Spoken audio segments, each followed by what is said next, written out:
Have you ever dated somebody where you saw a glaring red flag and you were on the fence whether you should continue dating this person or break up?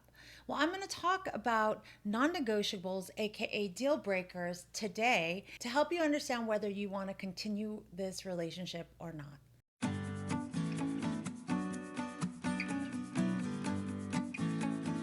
For more tips on how to take charge of your love life, hit the subscribe button and the notification bell. Also, before we get into the video, if you want to find out how ready you are for a relationship, click on the link below where it says Relationship Readiness Quiz. It'll give you 10 questions to answer that will help you get clarity of whether you're ready for a relationship or not. So, what is a non negotiable? Well, this is a question you should be asking yourself before you even enter a relationship. If you put the relationship before the proverbial horse, you might have some backpedaling to do. A relationship non negotiable is a deal breaker, but not like what most people think. It's not the non negotiable that most people think what's good on paper, right? To get someone attractive enough, someone wealthy enough. No, those are preferences, those are types. A non negotiable to me is a deal breaker tied to a person's core values. And it's focused on how a person is being treated. Are you treating them with respect? Are their boundaries being honored?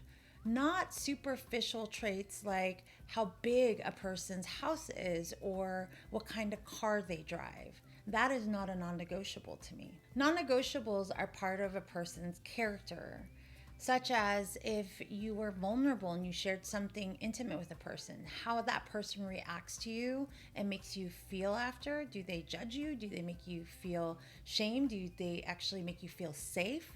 Matters. And that's kind of an indicator whether that person belongs in your life or not. So non-negotiables are very subjective. They don't mean the same thing for every single person. What do I mean by that? So if you ask a person, what are your thoughts around spirituality? Each person would have a different definition of spirituality. The goal is for you to define it for yourself and understand what you want and how you want to adapt it in your life. And then what you do is you vet the person across from you to see if they align with you. And it's not there to judge them or make them feel small because they think differently. No, it's a point of discussion for you to get to know who they are beneath it all and what their beliefs are.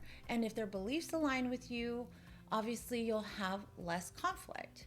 When I work with clients, I tend to flush out at least 10 to 15 non-negotiables.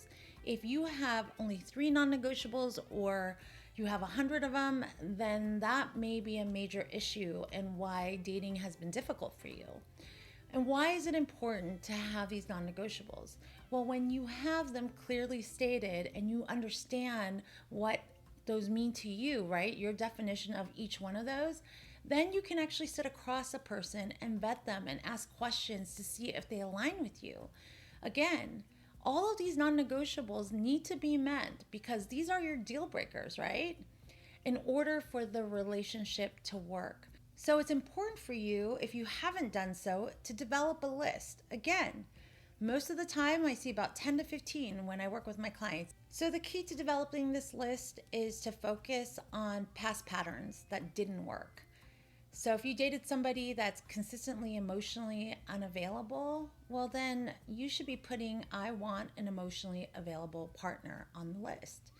And the goal is for you to screen from a positive place. Because if you're screening from a place of fear, like I don't want a cheater, I don't want a player, your energy comes from a place of fear.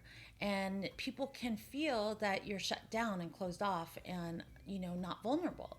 But if you open up with the idea of you're looking for somebody that's emotionally available, then your energy changes and it comes from a place of authenticity and you're really excited to get to know them and listen to what they're saying. Once I help my clients develop their non-negotiables list, then we take the next step in developing questions to ask.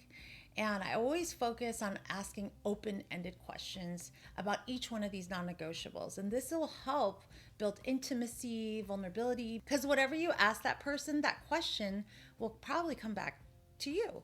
So, for example, one of the questions I think is really powerful to ask is, what were some of the challenges that you went through last year and how did you move through them? How did you resolve them? This question is so powerful. It's one of my favorite questions because it sparks vulnerability.